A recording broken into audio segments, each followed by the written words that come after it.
Hello everyone, just wanted to update you on my progress with the 15mm Western project. Western being the title of the rules from Peter Pig that I'm aiming to play. Not actually using Peter Pig figures though.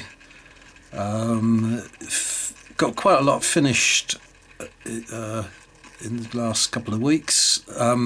First and foremost being these figures from Blue Moon. They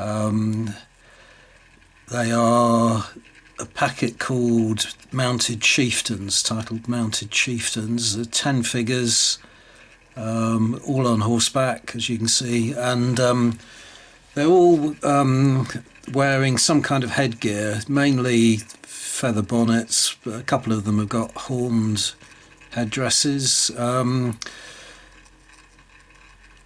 Two of them I am going to actually use as leaders, so they're the two that I've based individually, but the other 8 I've just put on the bases of 2, as I have done with my other Plains Indians, and they're just going to get thrown into the mix. But the main thing now is that I think I've got enough figures to actually play a game. Still missing some of the things that will be necessary, such as casualty markers and so on. But I can start to learn the rules and play the game on the tabletop now, and just use tokens in the interim until I've got some casualty markers painted up and so on. So yeah, happy to get on with that now. It's been a long time. Yeah, these figures are very nice. Quite happy with them. They're what's the word? They're not really something that I would paint a lot of. Although Native Americans did wear feather bonnets, I don't think, my impression is that they weren't commonly worn. So I don't want too many of them in my army. But as I say, they certainly make up the numbers now, and be able to get on and play a game. Right, so as I say, lots more to show you as well though, so we'll move on to something else. So next up, a group of 4 bison or buffalo.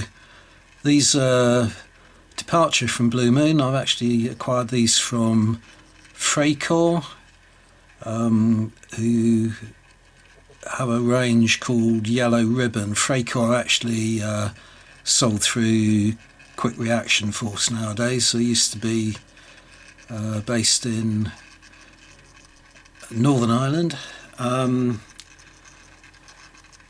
Wanted to get something, they're partly just going to be decorative, but in the Peter Pig rules of Western, the sides can have what are described as liabilities, that they gain points for protecting, or the enemy win points if they capture them. So I thought the buffalo might do as a group of liabilities, as it were. They're all in exactly the same pose though, so what I've done is I've purchased some more bison from Peter Pig.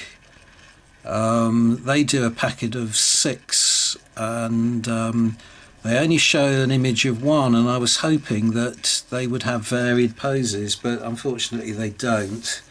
So I've got another 6 buffalo to paint up in another pose, but again all the same. And then it occurred to me maybe I could find something on the internet to print on my 3D printer, and I found a lovely buffalo on Thingiverse that I've downloaded, and then printed up a few copies of that in various sizes, so that it gives them a little bit of variety, but once again all the same pose. But I reckon once I've got those painted up and the Peter Pig ones as well, and put them together with this, it should make a fairly kind of believable herd of buffalo. So they'll make up a liability in the game. Right, next up we have this Conestoga Wagon. This is from Blue Moon again. It is 15mm. It's massive. You've been forgiven for thinking it was a 25mm figure model, but it is actually 15mm.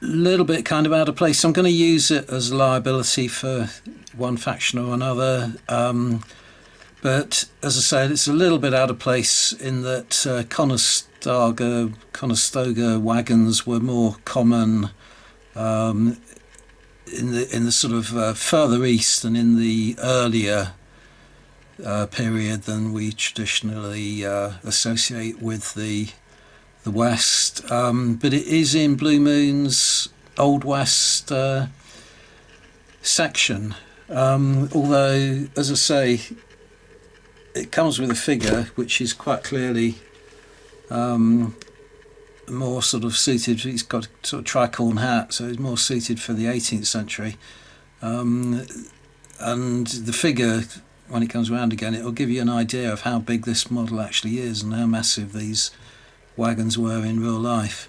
They were principally used to carry freight, so sort of predating the railways, and because they were so heavy, they weren't particularly suitable for use on the plains anyway. But nevertheless, Blue Moon don't seem to actually manufacture a more traditional settler's wagon, so I thought I'd acquire this and paint it up, and I'm really pleased with it. It's a lovely model, but as I say, tiny bit out of place. Okay, next up, I've painted some tents which are from Freycore again. They're actually in their ACW section, but they also offer them in the yellow ribbon section, so I thought they would do as some kind of camp for the US Army, maybe, sort of just general terrain markers. More on that when I actually get to play a game and show you how the game works. I do have quite a lot of tents already, but I don't know, I just decided to get some more. The ones I have are more specific to the American Civil War in that they're Sibley tents, and I've got some, they may actually be old Bologna, sort of plastic cast tents, but they're much larger than these and probably meant to be for 1/72 scale, so thought I'd get some more. Right, now I've still got a lot to show you, but it's all beginning to get a little bit too large to put on this rotating platform, so I'm going to have to lay it all out on a table to show you the next items. So I don't think I've shown you this before. I've had this quite a while now, probably at least a year. It's a mat specifically for Peter Pig rules, that's manufactured by Tiny War Games, and it's the specific dimensions required for a number of their rules, but in particular for Western. So it's 5 foot by 3, and it's a gridded mat, and the grids are 6 inches square, but as I say, I've had that quite a while. So I've laid out a few things on this table now. First up being some models from Blue Moon, and these are their teepees, which I'm going to use to represent an Indian village in the game. So the scenic items in the walls you lay out on two uh, adjacent squares. So that's the kind of appearance they'll have in the game. And then over here, I printed all these out on my 3D printer. They are just basically rocky outcrops that I thought would be suitable for the game. So these aren't laid out as they will appear in the game of Western. I just put them on the table as, you know, as a group just to show you what I produced. Got them from the Empire of Scorching Sands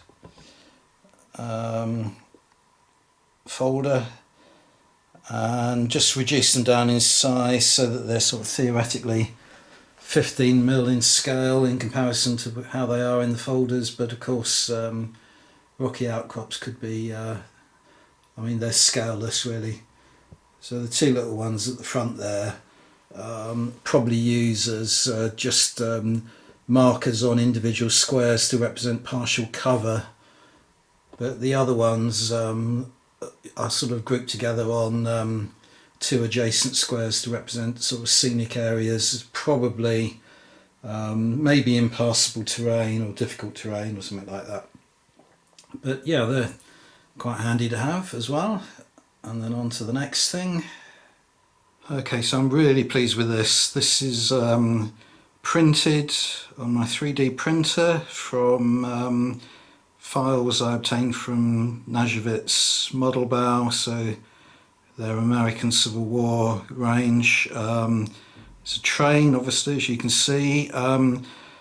Painted it up fairly kind of blandly just to get it on the table, and I deliberately haven't given it any kind of specific markings such as the railroad or something like that, and that means I can use it in games set in the West, but also for the American Civil War. So you got the engine and tender, and then I've got a couple of passenger wagons. In the game of Western, you don't need a vast amount of train. There's only 6 inches of it required, you know, that actually takes part in the game, but obviously you have to add a few more carriages either side of that 6 inches in order to make it look realistic. So probably that is going to, you know, that is all you require in the game. So I've got a second passenger wagon here that won't see you know, any action in the game, but I'll probably add to the passenger wagon this freight car. So I'll have 3 or 4, the engine, the tender, passenger wagon and a freight car, making up, you know, what I need in the game of Western. But I did print off a lot of freight wagons because I thought these would be ideal in 15mm American Civil War games, just as representatives, say, of a supply depot in a game, an objective in a game. So I bashed off 5 of those altogether. The railway track I've had a long time, so that's nothing new. But yeah, really pleased with this. This is amazing. You know, shows one of the advantages of having a 3D printer. And in the game of Western, there is provision for a railway and a train. They don't see a great deal of use. They're not available to the Plains Indians faction or the Apache, but any other faction is entitled to put a train and a railway line down on the table if they are the defending player. So theoretically I could use it for my US Army, so it'll see some, you know, use in the game of Western. And then a couple of things just to mention at the end. Got hold of this after having seen Terry Crick review it on his channel. So I won't go to his channel to have a look at his review if you're interested, but just to say, really pleased with this purchase. A little bit of a kind of misnomer in that not all the illustrations in here are of artifacts from the Battle of the Little Bighorn. A lot of them are kind of contemporary, so they're from the period rather than specifically, actually saw action at the Little Bighorn, but nevertheless, really interesting book.